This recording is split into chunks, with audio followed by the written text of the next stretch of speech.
Good afternoon. Today, on the 3rd of November, we remember a very intriguing saint by the name of Martin de Porres.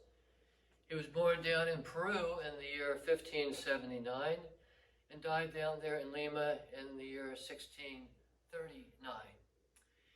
He was the son of a freed black woman and a Spanish nobleman, but he inherited most of his mother's complexion. He was very, very dark. And his father didn't acknowledge him for the first 8 years of his life. And on the birth certificate, it said father unknown. He and his mother, and later on a little sister, lived a very poor life. They had very little to eat, very little to wear. But in spite of the little that they had, Martin was constantly looking out for the even poorer and sharing what little food they had with them. At the age of 12, he was apprenticed to a barber. But the barber was not simply one who cut hair back then. The barber was also a surgeon who drew blood, tended wounds, prescribed medicine, and administered to some minor surgery. He became so skilled that he was more sought after than any of the other barbers or surgeons in the area. After a few years, he applied to the Dominicans to be a lay helper. He thought he was not even worthy enough to become a lay brother, but a lay helper. And he wore a very coarse garment. After 9 years, his example of prayer, his penance, his charity, his humility, his care for the poor, the sick, the wounded, led them to ask him to become a lay brother, which he did. Martin was a very holy man because he spent many nights in prayer in the chapel.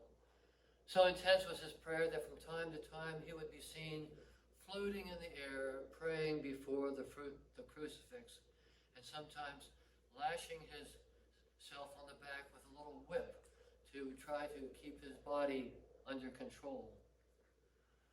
When his community fell into debt, he said, "I am only a poor half-breed.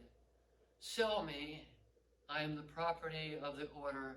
Sell me." Of course, they knew that that was the wrong thing to do. They knew that Martin was far too valuable to be sold, and they weren't into slavery. He was so holy that from time to time he would effect miraculous cures simply by touching the wound of the person who was suffering. He was able to, from time to time, bilocate. That means he would stay in Peru, but he would also see some of his friends over in Turkey and other parts of Europe and South America. And yet it was sworn that he never, ever left Lima, Peru. He had miraculous insight. The Lord helped him to have all kinds of insights into the theology and the ways of God. He even talked to animals like St. Francis of Assisi. On one occasion, since he was in charge of the friars' robes, it was noticed that the mice were getting into the linen closet and they were nibbling little holes. And the prior there decided that it would be time to get some rat poison and kill these little varmints.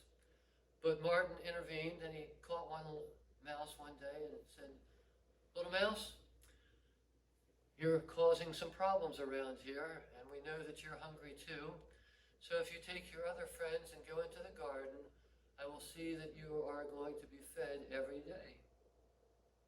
So he let the mouse go, heard a little scurrying, and they all trooped out into the garden where they were taken care of by Martin from there on out. One night, one of his contemporaries came down into the kitchen where he saw Martin sitting there having a late snack.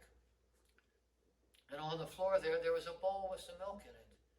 And gathered around the bowl was a cat, a dog, and a mouse, all eating from the same bowl without any kind of confrontation going on.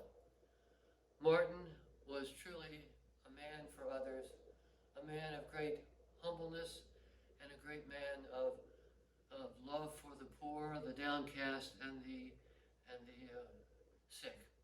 So today, St. Martin of Tours, a good friend of St. Rosa of Lima, but also a good friend of Jesus Christ.